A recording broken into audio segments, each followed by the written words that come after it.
Hey everybody, Joe Joseph here for thedailysheeple.com, and this is your news shot. The Wall Street Journal has a hardware update for the human brain. That's right. From Silicon Valley startups to the Department of Defense, scientists and engineers are hard at work on the brain-computer interface because nothing could go wrong with that. That could turn us into programmable, debuggable machines. Ah, yes. I want to be a machine. And so does Emily Bogard, who has a computer inside her skull, but you wouldn't know it looking at her.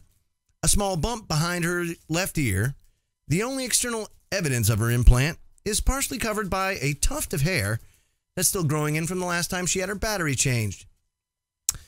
Because now that she's received this brain implant, she has a way of negating the multiple seizures that she experienced, sometimes 400 seizures a day.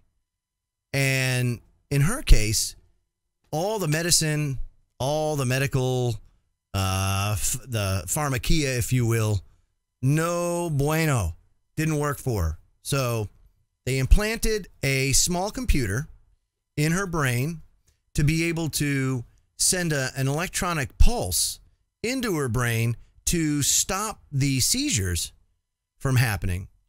And it's about the size of a Zippo lighter that basically was inserted into her hippocampus, and it regulates the brain.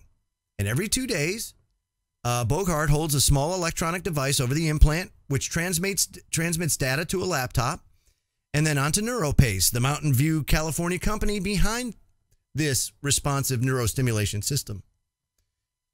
Now, Bogart's doctors can then review the data to continually assess and adjust her treatment. So here is a case, just like a pacemaker, that you have a device that benefits humanity. Now, let's take this a step further, because what they're talking about here is being able to download information, to have a computer interface with your brain. Again, there's a lot of benefit to it, but opening your brain to something that government, okay, and remember, NSA, CIA, all these clandestine operations all over the world can go on the internet. They access your computer. They hack your computer. We have all this malware all about. And now you're going to open your brain up to it. Would you really want to do that? I'm just throwing as much benefit as it is. And believe me, if I could be, okay, I want to learn German today. Okay, good, I got it. I mean, that would be fantastic. But what's being downloaded into my brain along with the German? What are they putting in there with that? And how do you protect yourself from that? And see, that's the thing, is that there's so many people that sell their souls for the culture of convenience to not have to go through learning a language or learning a new skill. Look at no one on the face of this planet would love to know, 50 different languages than me. But I got to tell you, this here is spooky, because the road to hell is paved by good intentions.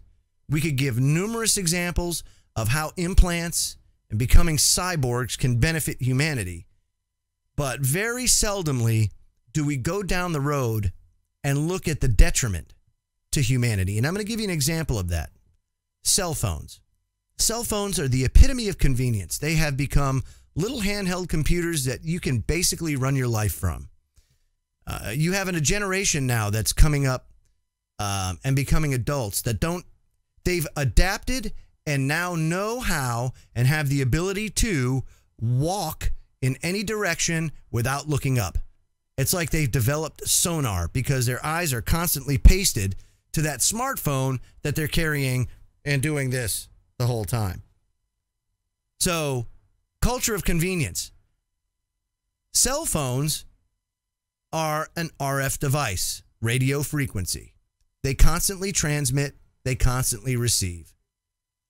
You're constantly being bathed in RF. A lot of people say, well, it's just microwatts or milliwatts. How possibly could that hurt you? Look, all radiation is cumulative. I've said it time and time again.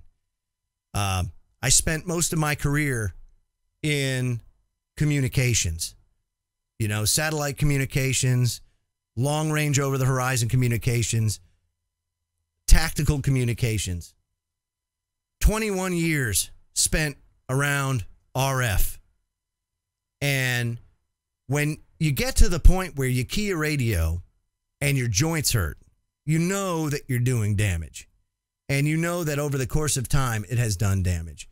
And now you have cell phone companies that have disclosed, if you buy a new cell phone and you open up the pamphlet or the instruction manual, you will now see disclaimers on there telling you, oh, by the way, you must hold the phone a 1/4 inch away from your head, because if you don't, you will have a tumor the size of a cantaloupe.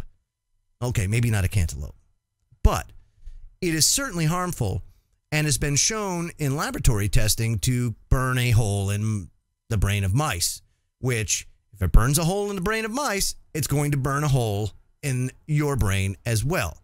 So, something to be aware of, because, again, this type of technology is going to utilize some sort of RF, and you're going to implant it in your brain. So, the heck with holding it a 1/4 inch. No, let me just implant it inside my melon, and that will be just fine. So, again, the road to hell is paved by good intentions, and no amount of convenience can sell me on giving away my humanity for anything like this. I'm Joe Joseph. This was thedailysheeple.com's news shot. Feel free to comment below and visit our website at thedailysheeple.com. Have a great day, everybody.